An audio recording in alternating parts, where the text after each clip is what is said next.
ఈ వీడియోలో వెన్ చిత్రాలను ఎలా నిర్మించాలో ఉదాహరణలతో నేర్చుకుంటాం. దీనిని ఇంగ్లీష్లో representation of sets using Venn diagram అని అంటారు. సమితుల మధ్య సంబంధాలను సూచించడానికి వెన్ చిత్రాలను ఉపయోగిస్తాం. విశ్వ సమితిని సాధారణంగా దీర్ఘ చతురస్రంగా తీసుకుంటాం. దీన్ని యూతో సూచిస్తాం. విశ్వ సమితి అంటే అన్ని మూలకాలను కలిగి ఉండే సమితి. దీనిని ఇంగ్లీష్లో యూనివర్సల్ సెట్ అని అంటారు. ఇక్కడ యు అంటే యూనివర్సల్ సెట్ అని అర్థం. మనం తీసుకునే మిగతా సమితులన్నీ సాధారణంగా విశ్వ సమితిలోనే ఉంటాయి. కాబట్టి మిగతా సమితులన్నీ విశ్వ సమితికి ఉపసమితులు అవుతాయి. ఏ అనే సమితిని తీసుకుందాం. సమితులన్నింటినీ సాధారణంగా వృత్తాలతోనే సూచిస్తాం. ఒక్క విశ్వ సమితిని మాత్రమే దీర్ఘ చతురస్రంతో సూచిస్తాం.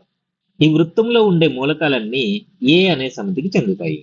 అలాగే మరికొన్ని సమితులు బి, సి మరియు డి అనే మరికొన్ని సమితులను తీసుకుందాం. ఈ వృత్తాల్లో ఉండే మూలకాలన్నీ ఆయా సమితులకు చెందుతాయి. ఇక్కడ మీరు గమనిస్తే ఈ చిత్రంలో కొన్ని వృత్తాలు ఇంటర్సెక్టింగ్ చేయబడి ఉన్నాయి. ఉదాహరణకు ఇక్కడ షేడ్ చేయబడిన ప్రాంతాన్ని చూడండి. ఈ ప్రాంతం ఏ మరియు సి ఈ రెండు సమితులకు ఉమ్మడిగా ఉంది. దీనిలో ఏ మరియు సి ఈ రెండు సమితుల యొక్క ఉమ్మడి మూలకాలు ఉంటాయి. ఈ భాగంలో సమితి ఏ మరియు సమితి సి ఈ రెండింటి యొక్క ఉమ్మడి మూలకాలు ఉంటాయి. ఏ మరియు సి సమితుల్లో ఉన్న ఉమ్మడి మూలకాలను కలిగి ఉండే ఈ సమితిని ఏసి సమితుల ఛేదనం అని అంటారు. దీనిని ఏ ఇంటర్సెక్షన్ సి అని చదువుతాం. ఏబి సమితుల మధ్య ఉమ్మడిగా ఉన్న ఈ భాగాన్ని గమనించండి. ఈ సమితిలో ఏ మరియు బి యొక్క ఉమ్మడి మూలకాలు ఉంటాయి. దీనిని ఏబి సమితుల ఛేదనం అని అంటారు. మరియు దీనిని ఏ ఇంటర్సెక్షన్ బి అని చదువుతాం. అలాగే బి మరియు సి సమితుల మధ్య ఉమ్మడిగా ఉన్న ఈ భాగాన్ని గమనించండి. దీనిలో బి మరియు సి సమితుల యొక్క ఉమ్మడి మూలకాలు ఉంటాయి. దీనిని బిసి సమితుల ఛేదనం అని అంటారు. మరియు దీనిని బి ఇంటర్సెక్షన్ సి అని చదువుతాం. ఈ మూడు వృత్తాలకు మధ్య ఉమ్మడిగా ఉన్న ఈ భాగాన్ని గమనించండి. ఇది ఏలో ఉంది, బిలో ఉంది, అలాగే సిలో కూడా ఉంది. ఈ సమితిలో ఏ, బి, సి ఈ మూడు సమితుల యొక్క ఉమ్మడి మూలకాలు ఉంటాయి. ఎందుకంటే ఈ భాగం ఈ మూడు సమితులకు చెందుతుంది. కాబట్టి ఈ భాగంలో ఈ మూడు సమితుల యొక్క ఉమ్మడి మూలకాలు ఉంటాయి. ఇక్కడ సమితి డిని చూడండి. ఇది ఏ సమితిలోనూ ఉమ్మడిగా లేదు. కాబట్టి ఈ సమితి వీటన్నింటికి దూరంగా ఉంది. కానీ సమితి డిలో ఉన్న మూలకాలన్నీ విశ్వ సమితిలో ఉంటాయి. మనం తీసుకున్న ఏ సమితి యొక్క మూలకాలైనా విశ్వ సమితిలో ఉంటాయి. ఎందుకంటే విశ్వ సమితి అన్ని మూలకాలను కలిగి ఉంటుంది. దీనిని క్లుప్తంగా అర్థం చేసుకోవడానికి ఒక ఉదాహరణ చూద్దాం. విశ్వ సమితి U సెట్ ఆఫ్ 1, 2, 3, 4, 5, 6, 7, 8, 9, 10.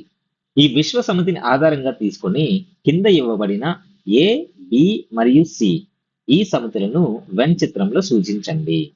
విశ్వ సమితి, అలాగే సమితి ఏ, బి, సి అనే మూడు సమితులు ఇచ్చారు. సమితి ఏలో 1, 3, 5, 6 అనే మూలకాలు ఉన్నాయి. సమితి బిలో 1, 5 ఉంది. సమితి సిలో 6, 7, 10 అనే మూలకాలను ఇచ్చారు. వీటికి వెన్ చిత్రాలను గీయాలి. ముందుగా విశ్వ సమితిని తీసుకుందాం. దీనిని దీర్ఘ చతురస్రంగా తీసుకోవాలి. దీని తర్వాత అన్నింటికన్నా చిన్న సమితి బిను తీసుకుందాం. సమితి బిలో ఏమేమి మూలకాలు ఉన్నాయి? 1, 5 ఈ రెండు మూలకాలు ఉన్నాయి. కాబట్టి సమితి బిలో 1, 5 ఈ రెండు మూలకాలను తీసుకుందాం. దీని తర్వాత సమితి ఏను తీసుకుందాం. ఏలో ఏమేమి మూలకాలు ఉన్నాయి? 1, 3, 5, 6. ఇక్కడ మీరు గమనించండి. సమితి బిలో ఉన్న మూలకాలన్నీ సమితి ఏలో కూడా ఉన్నాయి. సమితి బిలో 1, 5 ఉన్నాయి. సమితి ఏలో కూడా 1, 5 ఉన్నాయి. దాంతో పాటు అదనంగా మరో రెండు మూలకాలు ఉన్నాయి.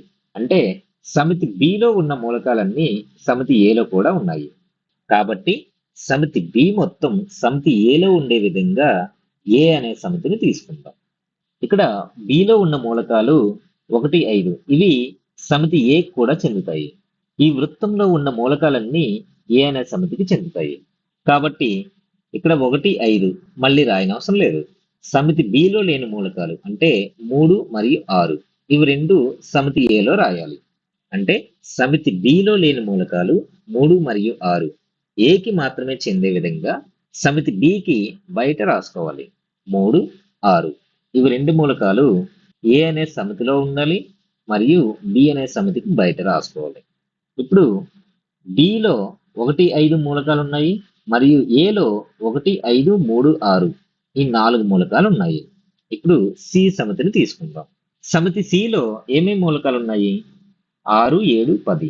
ఇప్పుడు మీరు గమనించినట్లయితే సమితి ఏ మరియు సమితి సి ఈ రెండింటికి ఉమ్మడిగా 6 అనే మూలకం ఉంది. కాబట్టి 6 అనే మూలకం ఈ రెండు సమితులకు చెందే విధంగా సమితి సిను తీసుకుందాం. ఇక్కడ చూడండి, ఈ 6 అనే మూలకం సమితి ఏలోనూ ఉంది, సమితి సిలోనూ ఉంది. ఇప్పుడు 6 అనే మూలకం సమితి ఏకి చెందుతుంది, అలాగే సమితి సి కూడా చెందుతుంది. ఇప్పుడు మిగిలిన రెండు మూలకాలు 7 మరియు 10 ఇవి రెండు సికి మాత్రమే చెందుతాయి. కాబట్టి 7 మరియు 10 ఈ రెండు మూలకాలు సి సమితికి మాత్రమే చెందే విధంగా ఇక్కడ తీసుకుందాం. సి సమితిలో ఉండే మూలకాలు 6, 7, 10.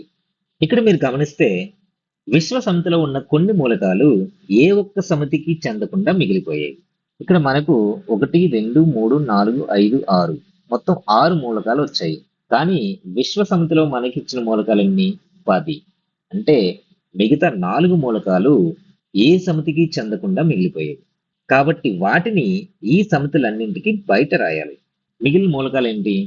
1, 3 ఉంది, కానీ 2 లేదు. కాబట్టి 2ను ఈ సమితులన్నింటికి బయట రాసుకుందాం. 3, 4 లేదు, కాబట్టి 4ను కూడా బయట తీసుకుందాం. 5, 6, 7 ఉన్నాయి, 8, 9 లేవు, కాబట్టి 8, 9 ఈ మూలకాలను కూడా బయట రాసుకుందాం. 2, 4, 8, 9 ఈ మూలకాలు ఏబిసి ఈ సమితులకు బయట ఉంటాయి, కానీ విశ్వ సమితిలోనే ఉంటాయి. అంటే అవి కూడా విశ్వ సమితికి చెందుతాయి. ఈ విధంగా ఇచ్చిన సమితులకు వెన్ చిత్రాలను నిర్మించాలి. ఈ వీడియోలో మనం ఏం నేర్చుకున్నాం? వెన్ చిత్రాలను ఎలా నిర్మించాలో ఉదాహరణలతో నేర్చుకున్నాం.